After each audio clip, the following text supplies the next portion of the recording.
everybody, welcome back to James Plays Obduction with an E. Just kidding, it's with an O, of course. We are here in Farley's house, which is like some sort of welcoming center for people who find themselves in this alien world. It's got information, registration, maybe a place to temporarily set up and live while they find you someplace. And at the end of the last video here, I clicked on this projector, and it is projecting. It's doing exactly what it says on the tin. So, we look at this. This is the map of Hunrath. And these little green smudges on the edges here indicate where you can touch the barrier to the alien world, which then teleports you to the opposite side of the circle. Now, these are not exact in how they are aligned, so you do kind of have to kind of piece things together based on your best estimates here. And also, some of the things are quite faint.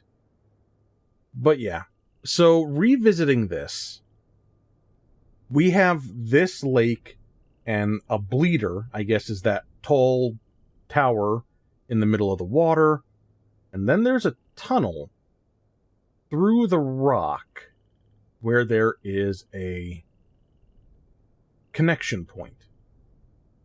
Now, because of this, we don't start here, I don't believe. This is where we come through from over on this side,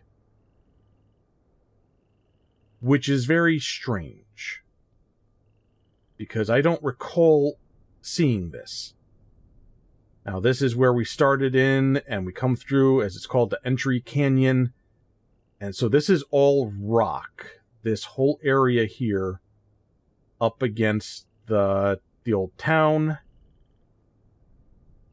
So what is this section up here? We have the water source. We turned on we got the water flowing down. We can't get up there again. At least the way that my memory's going, I thought we got up there to begin with. That's how we emptied out the water source to get the waterfall going. But I can't get up there. And if we look at this separation here, if we teleport in over here, we are just kind of isolated to this area. We might be able to get across this gap over here. Can't quite remember offhand, but the point is, this is isolated for the time being. I think we need to figure out a way to get up to where we were before. Maybe I'm mistaken and I didn't use that lift and there was something else that I did. I just don't know. I'll have to just keep that in mind. Now, we turn on the projector, and as you can see, there's a big, giant, shadowy figure, which is very concerning. And I don't know what that means. I'm just kidding. No, we get it over here, and we have ourselves a little circled area here. Now, I'm going to turn this back off, because it doesn't make sense for me to just be in front of the light here. But this is the area that was circled. We have the wall, which we can get on top of. We come over here. Is it pointing out where a teleportation site is? Or is it pointing out something else? Because we did get up on this ridge, and we found a place in this area that teleported us to the other world. So I don't know if it's trying to tell us that, and we just kind of got ahead of things, or if there's something else to find up there. Now, something else to point out. We can move this. And I don't know if there's... we can go quite far with it. I don't know if there is anything to be seeing by using the light.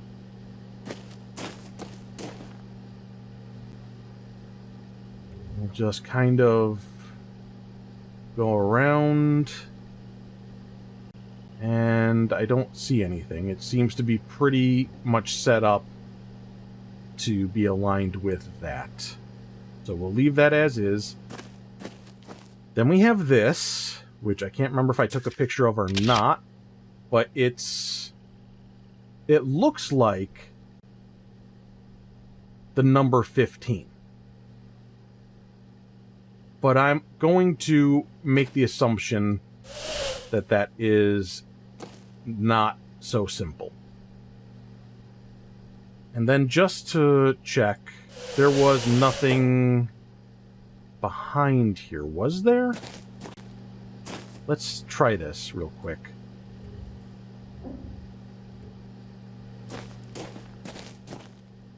No, I don't see anything. It's just a dusty chalkboard.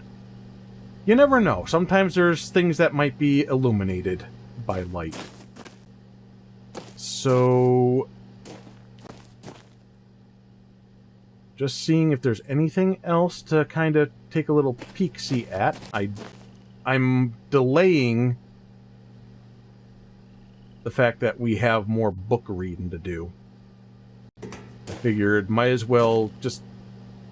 let's not start right off with reading. Let's kind of ease you guys into it. A little more just looking around at things.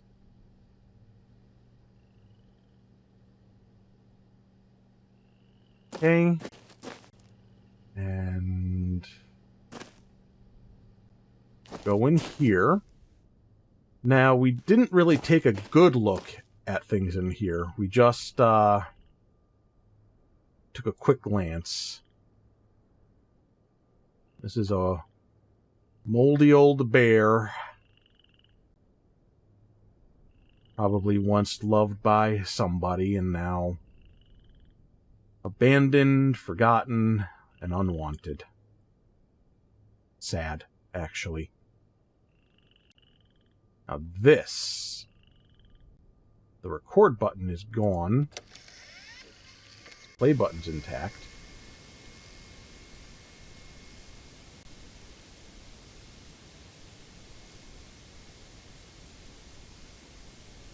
Okay. Let us try rewinding.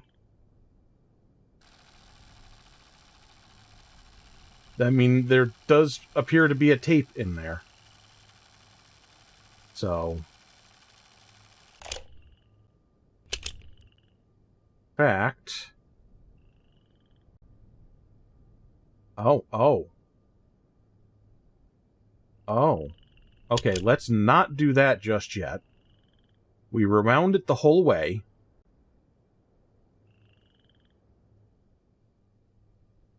Let's play it from the beginning.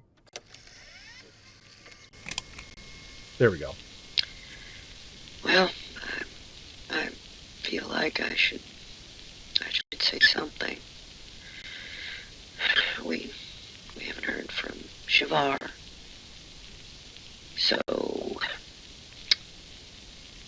well,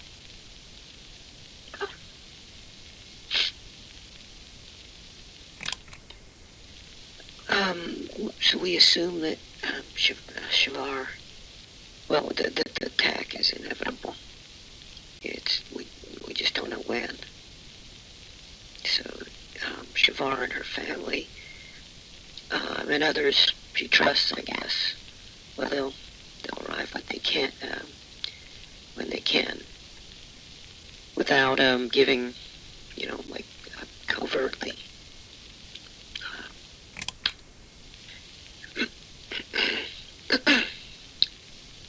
Um, so the plan will happen, in spite of our. My God,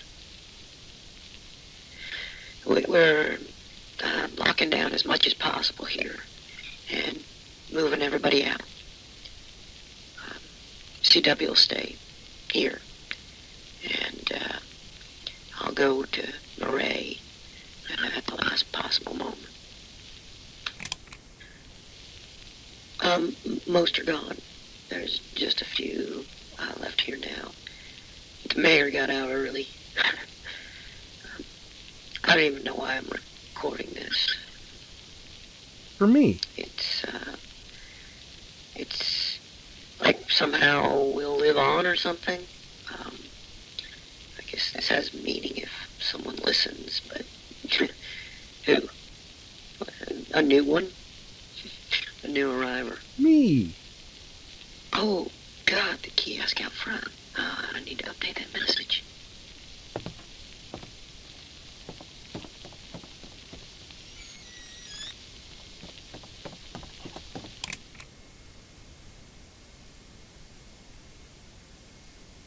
Okay. Little bit of information for lore purposes, possibly may play into some puzzle solving and adventuring later on. I think we're at the end, but I worry about stopping playback. Usually on old tape recorders like this, or tape players, for those of you that are young... Oh, there we go. Okay. I was going to say, they usually stop on their own when they hit the end of the tape. So I wanted to let it play out to the end, just to make sure there was nothing else. That happened much quicker than I anticipated, and it worked how I anticipated, so that's all good. Now let's see what the B-side is going to tell us. We all lost everything. Everything but our stories. And they shouldn't be forgotten. I was 3. It was April of 1983. Cecil, it was 1870 for you. Sam and Vera, you tell it like it was yesterday, but it's been 62 years since you saw that blast of light. And that's where all of our news stories began, that light. It streaked So this was across from sky, the start of the game where mesmerizing, us, the player, unnerving.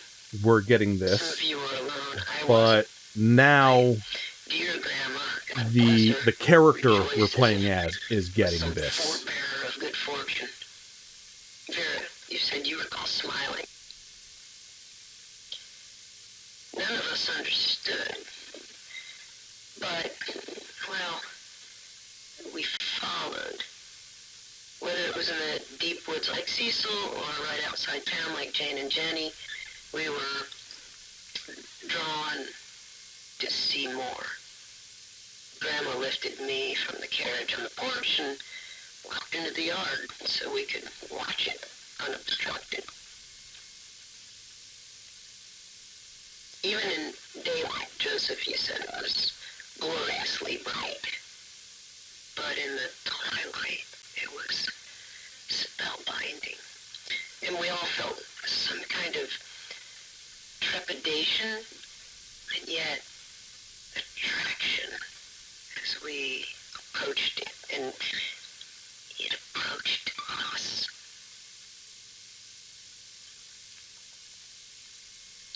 So close, so radiant, and that sound, deep and vibrant, organic.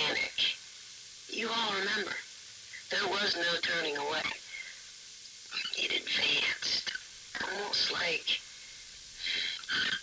purposefully spinning slowly until, well, it found us, each of us. We should tell these stories because it saved us, and there must be more. It was in the middle of the afternoon. I was watching the sunrise. It was about 2:30 in the morning. December 26, 1948. May 7th, 2009. September 3rd, 1995. I was down by the river. I was hiking in the desert. In the park with my grandson. I looked up and saw a Brilliant flash of light. Exploded in the sky. The light, it flew into the clouds and behind some trees and it disappeared. I looked around and, to see. see if there was anyone around. See if anyone else had seen what I had seen. There was no one around. They all saw it too. Bob definitely saw it. Well, it was just beautiful. There was something calming about it. Yeah, I don't mind telling you, I was kind of freaking out. I tried to follow it, tried to get a better look at it. Wanted to see it again. I came to a place where it had disappeared. Overlooked, but I found nothing. And it streaked through the sky again. It seemed like it was looking for something. Looking for someone. And then it found me. And it found me. Found me. Found me. Found me. Found me. And it found me.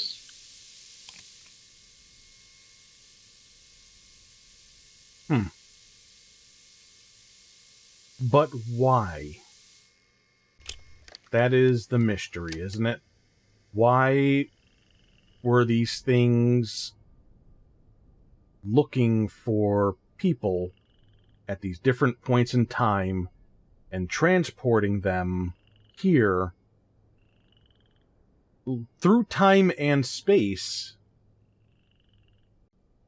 Is that going to be part of our mystery, or is it just the vague lore that we're going to be putting together like we did for the Myst games? Anything on this at all? Okay.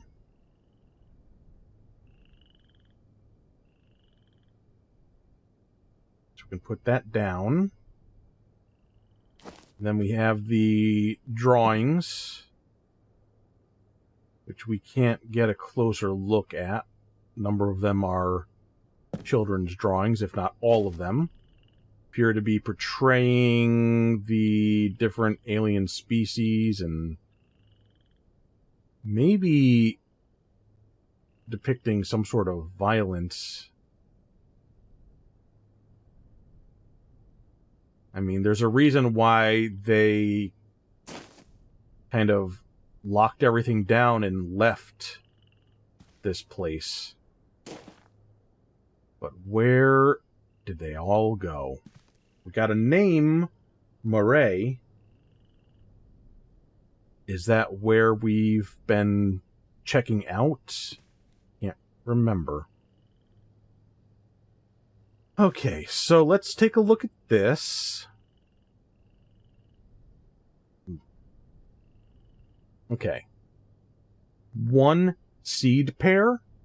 Question mark. Which I think is the teleportation. You know, where it teleports something from and where it teleports something to. That there's a pairing. So 1, 2, find planets with similar atmospheres, like Earth. And I guess Soria. 3, swap, which we've seen with the teleportation. 4, tree from seed. Tree from a seed. The heart is in the roots. Somehow related to... Oh, wait a minute. Yeah, see how we got this and this? So I think we've been going to Soria. And like the swapping of the two things. Or maybe it's just very much like we were seeing with that other world.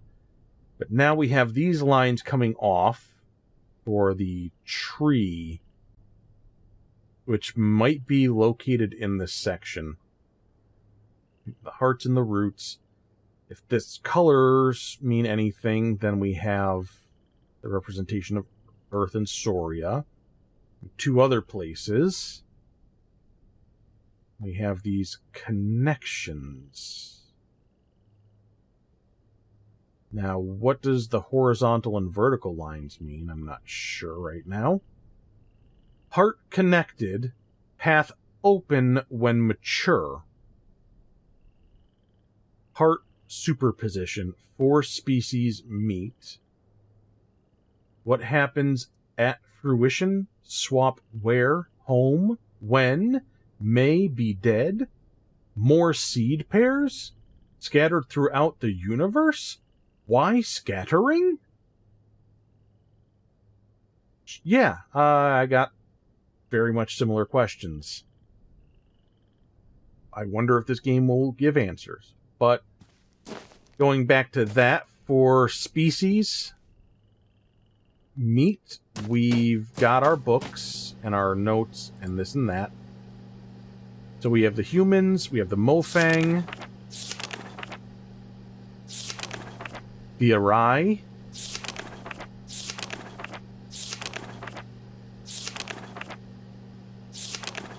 and the Villain.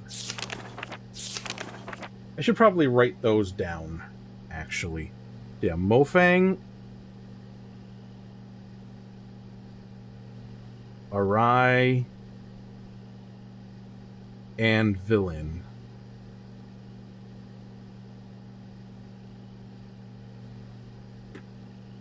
Okay. So we went through that last time. We now have these two things to go through.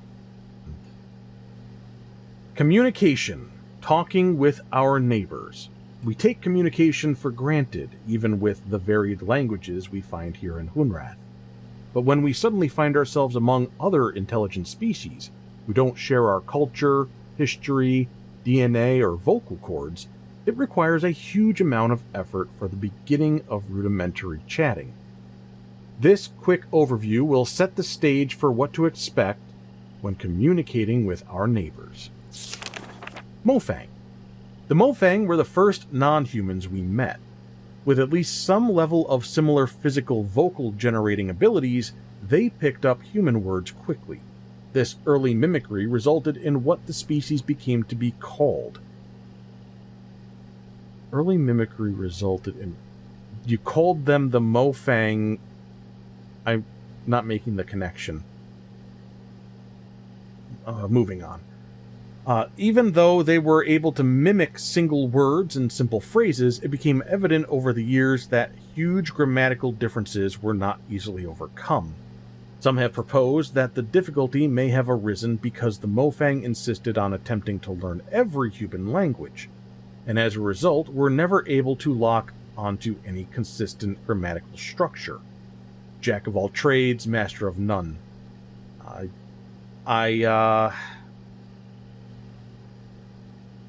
think I identify with that, being somebody who has attempted to study many languages over the years.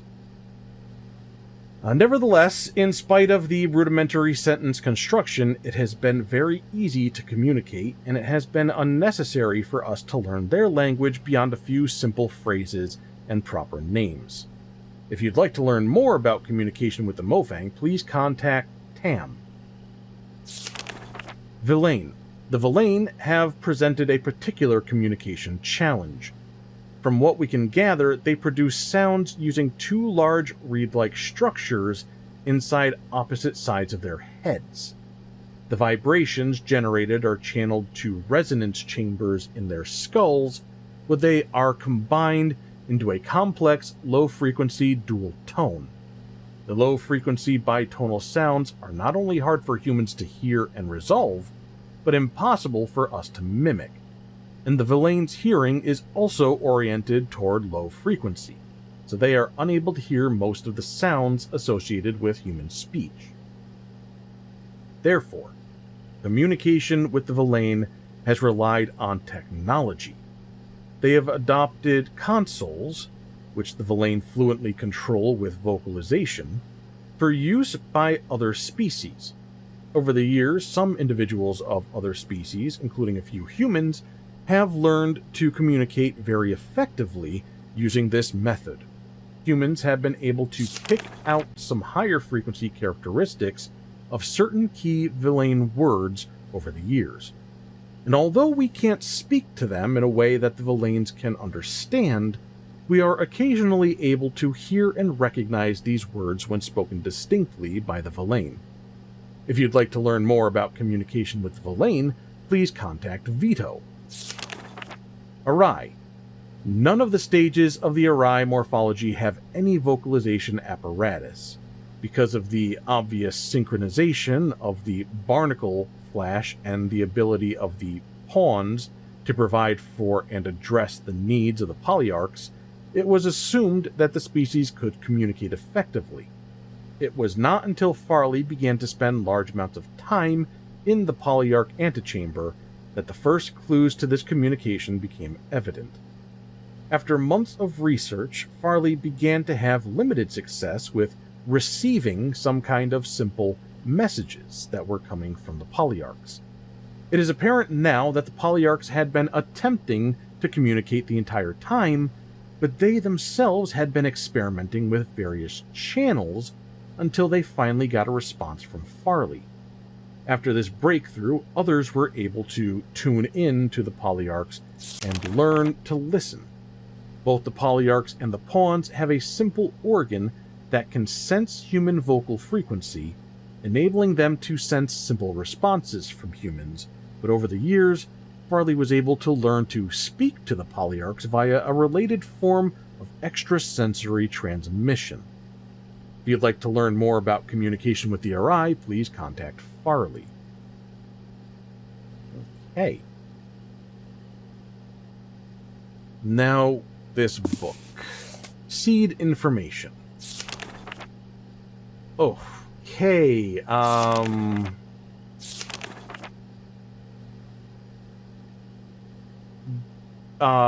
game.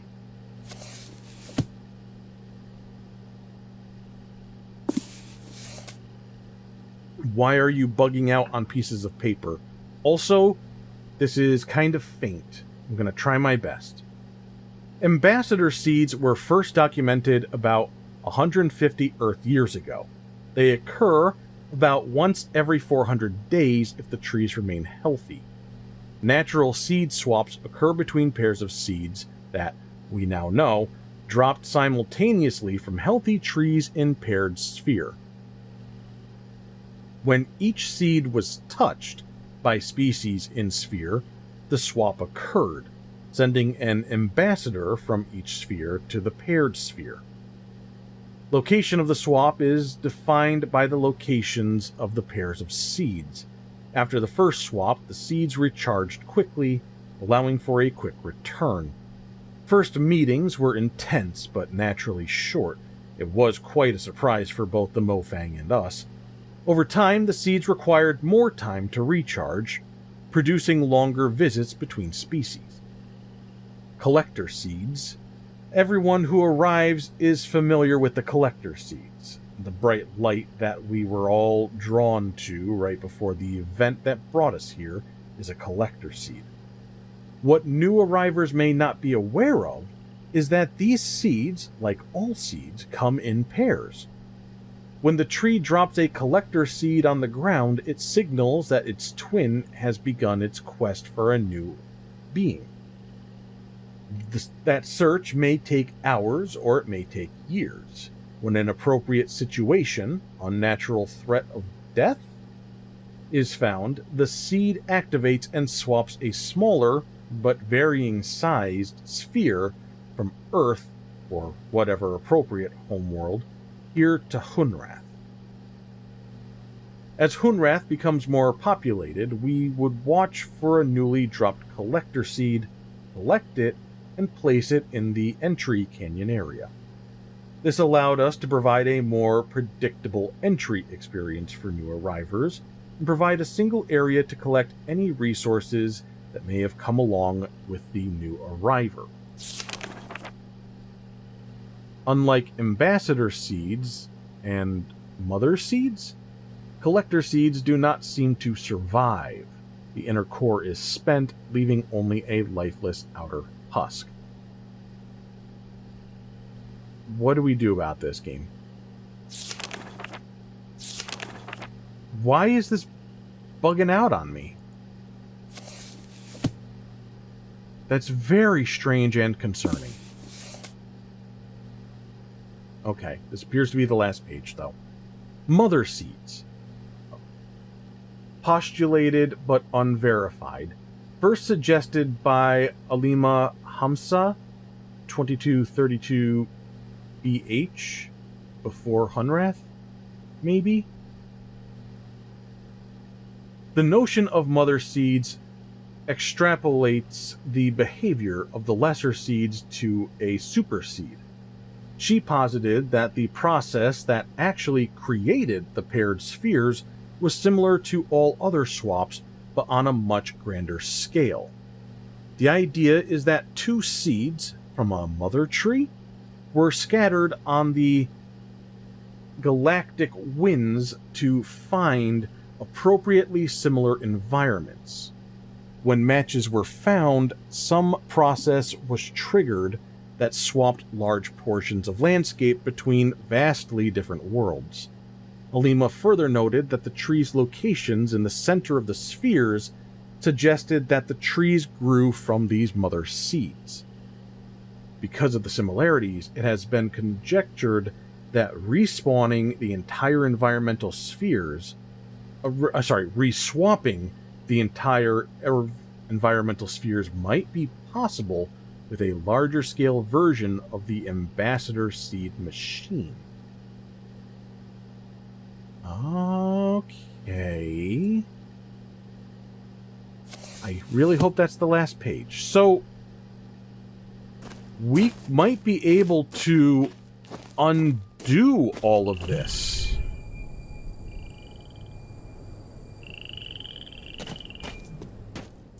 And now, as we had seen in town, there was a section of this area that had swapped places with another planet.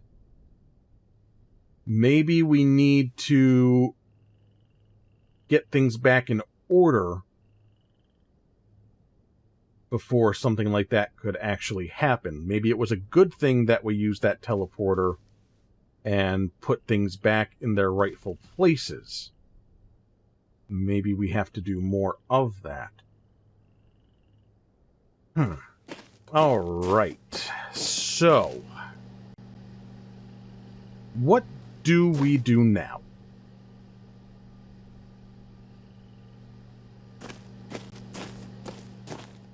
We've done a whole lot of reading and a lot of lore.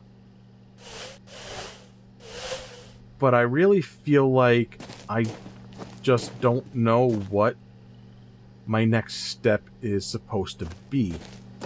Let us try to get to this spot here. And we will do that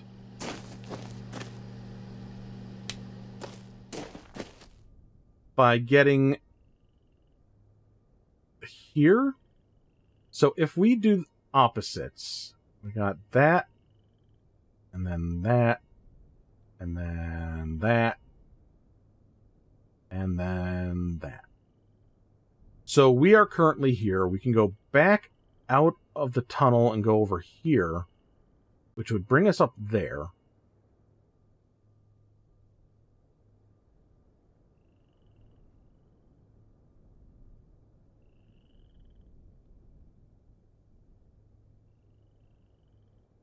I mean, we've done things. I got over here. Why am I drawing such a blank on how that was possible?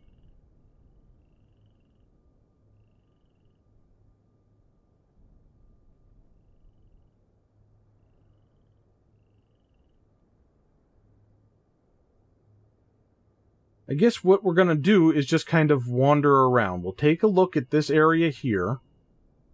and then maybe see what we can see from up here. So this is right where we are there, in theory. So if we come out here, and...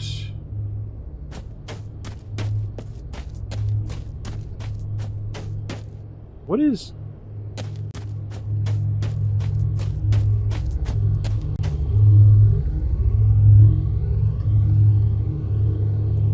is that you making the noise?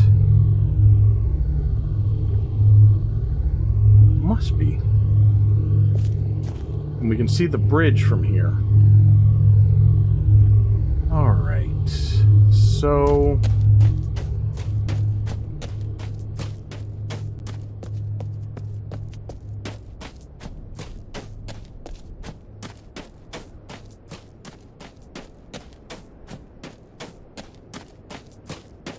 come up here.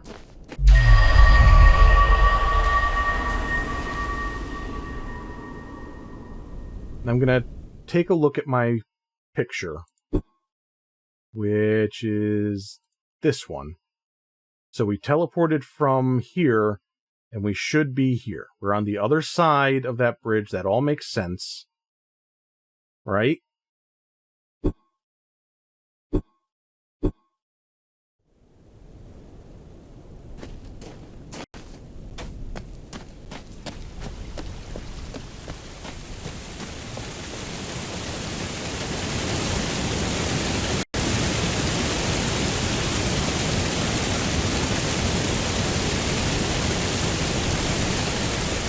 And we can go along this and get here. I wish the photos were more integrated into the gameplay, where I didn't have to go to the menu to do this.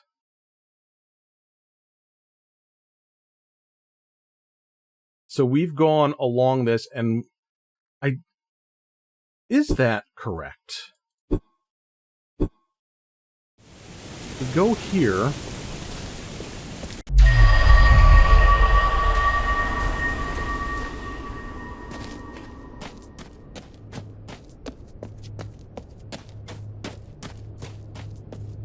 Okay, so I see what the confusion was. We are above the bridge.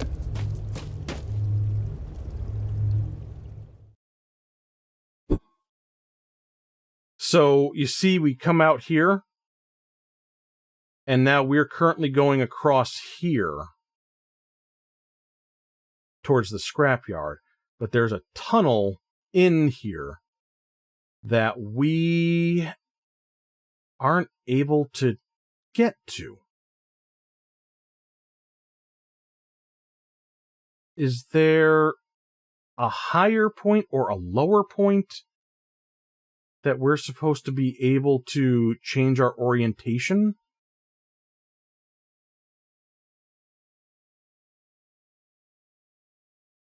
And I'm just taking a look.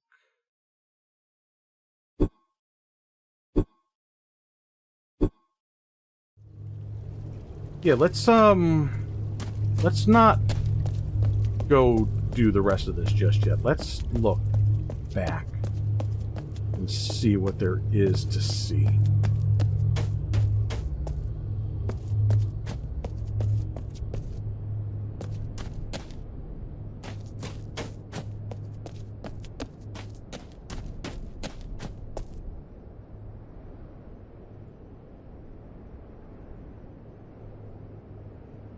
But what's really confusing about this is we teleported from over here.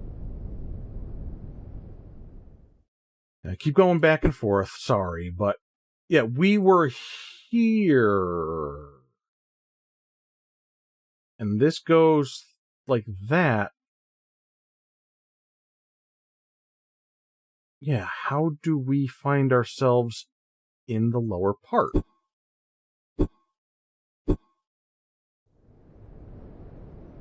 Well, we'll check something.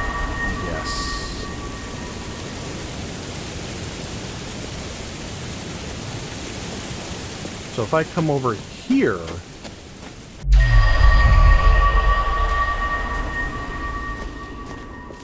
It's not any different. Is it? Actually... No. No, we just, yeah.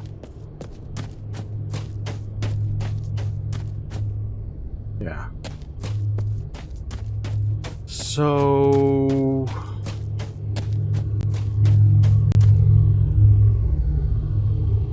I'm very confused.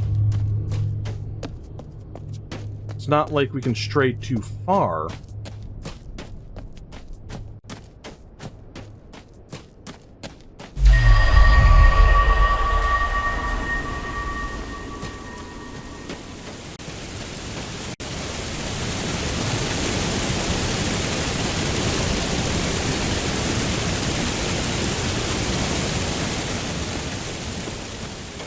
Okay.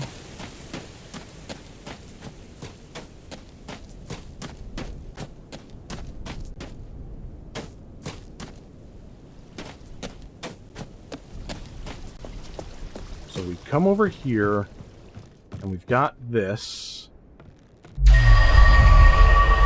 takes us to the other side, up here.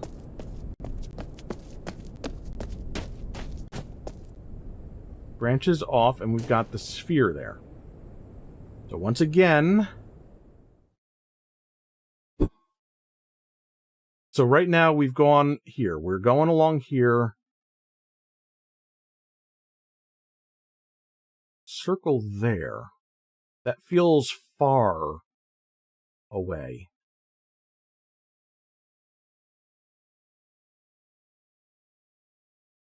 Tower and tree.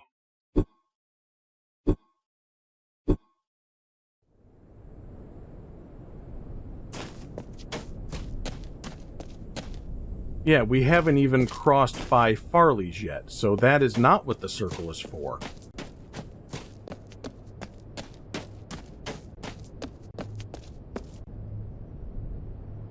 And then this comes over this way.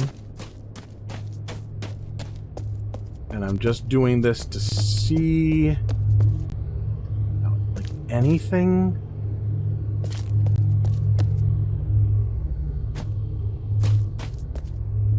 Yeah. I'm not getting really any visual.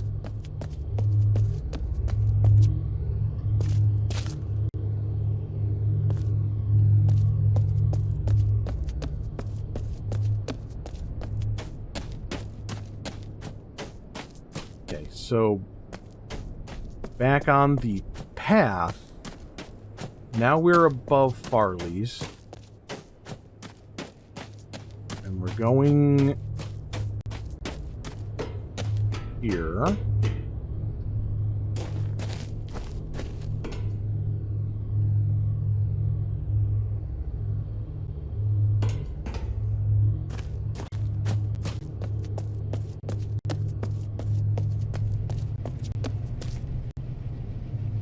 And then, yeah, here's the tower, and the tree, and...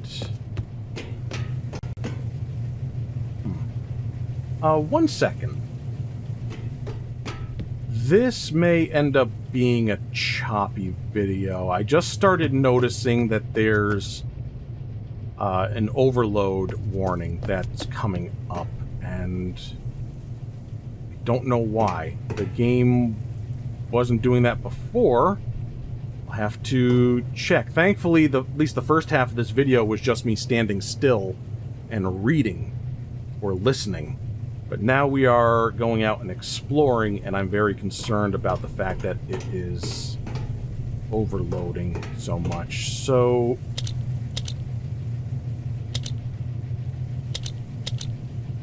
three-digit code.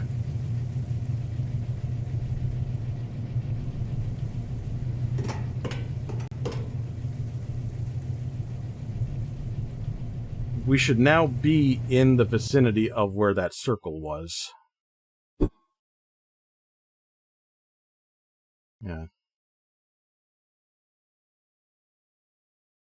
But do we have any indication of what the code would be? I don't know. Okay. Tried lowering the graphical settings. Hopefully... No, it's still... Something's going on with my game out of nowhere. This is another Outer Wilds type of situation, and I'm very concerned.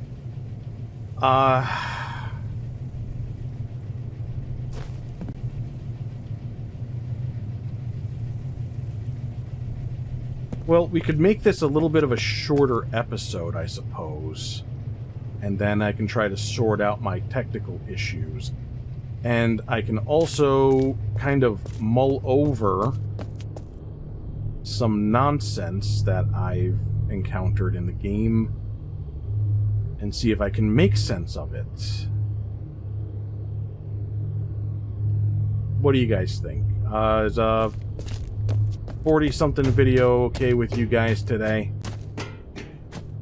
And then next time we can hopefully have a much smoother recording session and maybe use the Obduction Exploration Guide again for another little gentle nudge in what I'm supposed to be doing.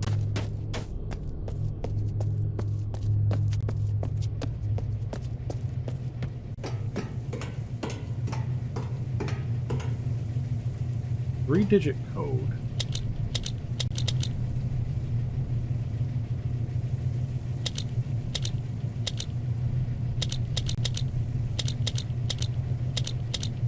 If I do enough of these, I'm bound to get it.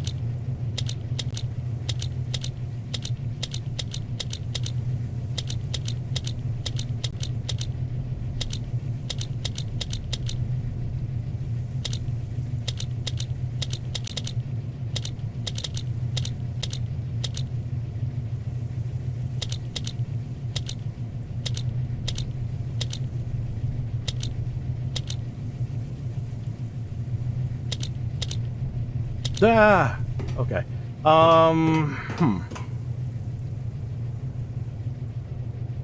Yeah, I think the graphical settings, lowering that might be working out okay, but just there's something that I am not seeing.